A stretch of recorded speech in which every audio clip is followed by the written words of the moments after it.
तो अब हम देखेंगे यहां पर कि प्राइमरी जो मार्केट था, तो उसमें शेयर्स को इशू करने के क्या क्या मेथड्स हैं, वेरियस मेथड्स ऑफ फ्लोटेशन, नए सिक्योरिटीज को कैसे इशू किया जा सकता है। तो बेटा इसको बहुत अच्छी तरह समझ लो कि कंपनी क्या करती है बेटा, आईपीओ लेकर आती है। अब कंपनी जब आईपीओ लेकर आती है तो उस आईपीओ को किस किस तरह से वो बेचती है, उस चीज को देखते हैं। तो सबसे पहले बेटा वो प्रोस्पेक्टस के थ्रू बेचती है चीजों को। तो कंपनी क्या कर रही है, कंपनी एक प्रोस्पेक्टस छपवा लेती है। प्रोस्पेक्टस क्या होता है, प्रोस्पेक्टस का मतलब जिसमें एक डॉक्यूमेंट है जिसमें कंपनी के बारे में पूरी डिटेल होती है कि कंपनी का डायरेक्टर कौन है, उसका प्रोमोटर कौन है, कंपनी पैसा क्यों रेस कर रही है, कितना रिटर्न देने वाली है, एक्सपर्ट का ओपिनियन क्या कंपनी के बारे में। तो जो भी प्रोस्पेक्टस छपते हैं उसमें ये डिटेल होती है। और डिटेल जो भी होती है, जो भी इसमें लिखा होता है, वो सेबी के रूल्स के हिसाब से और कंपनीज एक्ट 2013 के हिसाब से जो जो जरूरी चीजें प्रोस्पेक्टस में लिखना, वो चीज इसके अंदर लिखा होता है। तो कंपनी बेटा एक प्रोस्पेक्टस छपवाती है और प्रोस्पेक्टस के साथ एक एप्लीकेशन फॉर्म अटैच कर देती है। तो जो लोग भी प्रोस्पेक्टस को पढ़ते हैं, जैसे आप कॉलेज में एडमिशन लेते हो तो कॉलेज का प्रोस्पेक्टस होता है कि कॉलेज कब खुला था, कैसे कैसे फैकल्टीज है, क्या क्या कोर्सेज ऑफर करते हैं, कैसे कैसे प्लेसमेंट्स होता है, तो उसको पढ़ने के बाद ही आप एडमिशन डिसाइड करते हो ना। ऐसे ही कंपनी का प्रोस्पेक्टस होता है जिसको पढ़ने के बाद इन्वेस्टर्स, जो इन्वेस्ट करने वाले यानी पोटेंशियल इन्वेस्टर्स, और ये लोग क्या करते हैं बेटा, डिसीजन लेते हैं कि भैया कंपनी का शेयर्स खरीदना है या नहीं खरीदना, इनमें इन्वेस्ट करना है नहीं करना है। इस प्रोस्पेक्टस को पढ़ने के बाद वो डिसीजन लेते हैं। जिनको भी इन्वेस्ट अगर करना है कंपनी के अंदर, तो प्रोस्पेक्टस के साथ एक एप्लीकेशन फॉर्म अटैच किया गया था। लोग उस एप्लीकेशन फॉर्म को एप्लीकेशन मनी के साथ क्या कर देते हैं, फिल कर देते हैं। राइट। तो फिर क्या हो जाता है, कंपनी प्रोस्पेक्टस के थ्रू शेयर्स को बेच देती है। तो यहां पर कंपनी को एक चीज और ध्यान रखना पड़ता है, अंडर राइटर भी अपॉइंट करना पड़ता है, जो कंपनी का 90% मिनिमम सब्सक्रिप्शन की जो शर्तें होती है बेटा, कंपनीज एक्ट 2013 का अपने अकाउंट्स के अंदर पढ़ा भी होगा, इसलिए अंडर राइटर भी अपॉइंट करना पड़ता है। और शेयर्स को लिस्टेज भी कराना पड़ता है, लिस्टिंग कराना पड़ेगा स्टॉक एक्सचेंज के अंदर, चाहे वो एनएससी के अंदर कराए, बॉम्बे स्टॉक एक्सचेंज के अंदर कराए या नेशनल स्टॉक एक्सचेंज के अंदर कराए, उसको अपने शेयर्स को लिस्ट कराना पड़ता है ताकि लोग वहां से शेयर्स खरीद सके। राइट।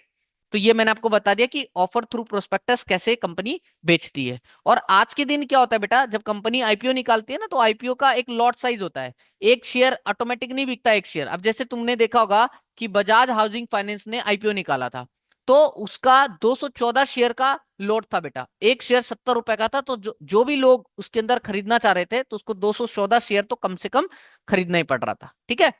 तो लॉट साइज होता है किसी का 100 शेयर का, किसी का 50 शेयर का, हर किसी का लॉट साइज होता है। अब तो लॉट शेयर में शेयर्स बिकते हैं। दूसरा आता है बेटा ऑफर फॉर सेल। अब ऑफर फॉर सेल का मतलब क्या होता है, देखो, ऑफर थ्रू प्रोस्पेक्टस में कंपनी ने क्या किया, सभी लोगों को शेयर्स बेच दिया, पब्लिक लोगों को डायरेक्टली बेच दिया। लेकिन ऑफर फॉर सेल्स में कंपनी डायरेक्टली पब्लिक को शेयर्स नहीं बेचती। ये क्या करते हैं, इंटरमीडियरीज को बेचते हैं। अब जैसे तुमको गाड़ी लेनी है, तो तुमको कार लेनी है, तुम बेटा डायरेक्ट कार कंपनी में जहां मैन्युफैक्चरिंग हो रहा है वहां तो नहीं जाओगे ना, कार शोरूम में जाओगे, जो उसका डीलर है, चाहे मारुति का जो डीलर, उसके पास जाओगे, उसके थ्रू ही लोगे ना। ऐसे ही कंपनी क्या करती है, यहां पर शेयर्स पब्लिक को ना बेचकर इंटरमीडियरीज को बेच देती है, जो कि शेयर्स को बेचने खरीदने का काम करते हैं, जो इशूइंग हाउसेज या स्टॉक ब्रोकर्स होते हैं ना जिनका काम, उनको बेच देती है। वो लोग क्या करते हैं, फिर उसी शेयर्स को पब्लिक को बेचते हैं हायर प्राइस पर। तो यहां पर इनको कंपनी ने बेच दिया। सर ऐसा क्यों किया कंपनी ने, देखो बेटा, ऑफर थ्रू प्रोस्पेक्टस के अंदर कंपनी का खर्चा बढ़ रहा था, उसको अंडर राइटर अपॉइंट करना पड़ रहा था, ब्रोकर अपॉइंट करना पड़ रहा था, प्रोस्पेक्टस वगैरह छपवाने पड़ रहे थे। तो यहां पर कंपनीज को फायदा हो गया। इससे क्या हुआ, अंडरराइटर का ब्रोकरेज कॉस्ट वगैरह कंपनी का क्या हो गया था, बच गया था। ठीक है। इंटरमीडियरीज कौन हो सकती है, non banking financial company, mutual funds companies है ना, बैंक्स वगैरह, ये तुम्हारे इंटरमीडियरीज यानी ब्रोकर्स हो सकते हैं। ठीक है। तो ये आपको ध्यान रखना है। तीसरी बात आती है बेटा जी, प्राइवेट प्लेसमेंट के थ्रू भी कंपनी शेयर्स को बेचकर पैसे इकट्ठे कर सकती है। अभी प्राइवेट प्लेसमेंट में क्या होता है, यहां भी कंपनी डायरेक्टली सभी लोगों को शेयर्स नहीं बेचती, यहां पर कंपनी शेयर्स उन्हीं लोगों को देती है जो सिलेक्टेड इन्वेस्टर्स है कंपनी के, या सिलेक्टेड इंडिविजुअल्स है, उन्हीं को बेचती है ना। अब यहां पर क्या फायदा हुआ कि कंपनी को अपने शेयर्स को स्टॉक एक्सचेंज के अंदर लिस्ट नहीं कराना पड़ा। जैसे आपने प्राइवेट कंपनी के बारे में पढ़ा था, वहां पर भी कंपनी क्या कर रही थी, पब्लिक में शेयर्स ऑफर नहीं करती है, वो क्या कर रही है, 200 लोगों को ही शेयर्स वहां पर बेचती थी, है ना। तो उसी तरह से यहां पर भी काम हो रहा है कि वो सिलेक्टेड इन्वेस्टर्स को, सिलेक्टेड इंडिविजुअल्स को ही बेचते हैं। इसमें कंपनी का लिस्टिंग कराने का खर्चा, अंडरराइटर को अपॉइंट करने का, ब्रोकर का खर्चा बच जाता है। तो ये प्राइवेट प्लेसमेंट कब करती है, वो कंपनी करती है बेटा जो छोटी कंपनी है और उसको ज्यादा लंबा पैसा रेज नहीं करना, ज्यादा बड़ा अमाउंट पैसा रेज नहीं करना। अब एक कंपनीज एक्ट का रूल है बेटा कि अगर कंपनी प्राइवेट प्लेसमेंट कर रही है तो एक साल के अंदर, एक फाइनेंशियल ईयर के अंदर 200 से ज्यादा लोगों को प्राइवेट प्लेसमेंट नहीं कर सकती, और साल में 4 ही प्राइवेट प्लेसमेंट कंपनी कर सकती है। और जिनको भी शेयर उन्होंने अलॉट किया है प्राइवेट प्लेसमेंट के अंदर, वो लोग बेटा पैसा कैश में नहीं देंगे, बैंकिंग सिस्टम के थ्रू ही पैसा देंगे। और वो लोगों को शेयर्स जो है जिनको प्राइवेट प्लेसमेंट में दिया है, उसको एक स्पेसिफिक टाइम पीरियड तक शेयर्स को होल्ड करके रखना पड़ता है।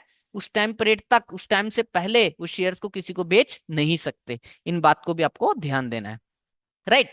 नेक्स्ट आता है राइट इशू। राइट इशू से भी कंपनी क्या करती है, पैसा अरेंज करती है। अब ये राइट इशू क्या होता है? सर राइट इशू में ऐसा है कि जो कंपनी है उनको बोला गया है कि भैया देखो, आपने पहली बार शेयर निकाला था तो आपसे बहुत सारे लोगों ने शेयर्स खरीद लिया था, हाँ जी। तो अब कंपनी राइट इशू में आप उन्हीं शेयर होल्डर को जिन्होंने पहले आपका शेयर्स खरीद लिया था, आप उन शेयर होल्डर को अधिकार दोगे। क्या अधिकार दोगे? कि जब भी आप दोबारा शेयर्स निकालोगे मार्केट में, तो आप उनसे सबसे पहले पूछोगे कि भैया कंपनी को और पैसे चाहिए, कंपनी दोबारा शेयर्स निकाल रही है, तो सबसे पहला अधिकार आपका है, क्या आपको शेयर्स लेना है या नहीं लेना।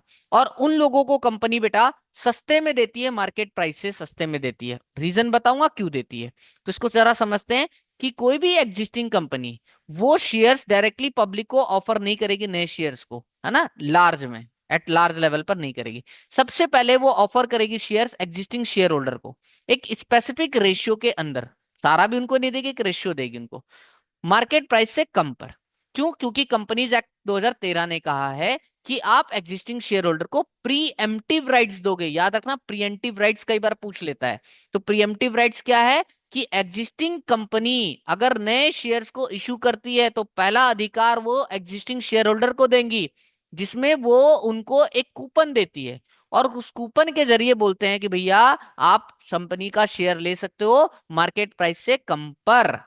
और अगर आप चाहते हो इस कूपन को किसी और को बेचना, तो आप इसको ये भी कर सकते हो, ठीक है।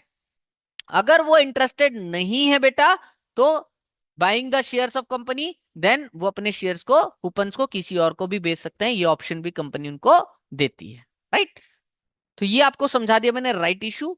लास्ट जो आता है हमारा, वो आता है बेटा e IPO, electronic initial public offer. अब जो चल रहा है, पहले आईपीओ जब कंपनी निकालती थी फिजिकल की बात थी, अब क्या हो गया, इलेक्ट्रॉनिकली हो गया। जैसे आप ग्रो ऐप पे चले जाओ, फायर्स पे चले जाओ, इन ब्रोकर्स ऐप पर आपको दिख जाएगा कि कौन कौन सी आईपीओ आने वाली है। फिर उस आईपीओ पे आप क्या कर सकते हो, उस आईपीओ पे आप पैसा लगा सकते हो, है ना। तो ई आईपीओ का मतलब यही है कि अलाउ करती है इन्वेस्टर्स को to apply for shares online. आप ऑनलाइन भी आईपीओ पे पैसा लगा सकते हो। तो इसमें क्या होता है बेटा, एग्रीमेंट किया जाता है किसके बीच में, कंपनी के बीच में और स्टॉक एक्सचेंज के बीच में एक एग्रीमेंट होता है। और फिर कंपनी क्या करती है, अपनी सिक्योरिटीज को इस स्टॉक्स, यहाँ पर इस जो तुम्हारा ब्रोकर है उसके जरिए अपने शेयर्स को बेचती है, ठीक है। तो ये हमारा ई आईपीओ यहाँ पर आ गया, राइट। तो मैंने आपको बता दिया कि क्या क्या मेथड से फ्लोटेशंस के प्राइमरी मार्केट के अंदर, ये आपको अच्छी तरह समझ लेना है।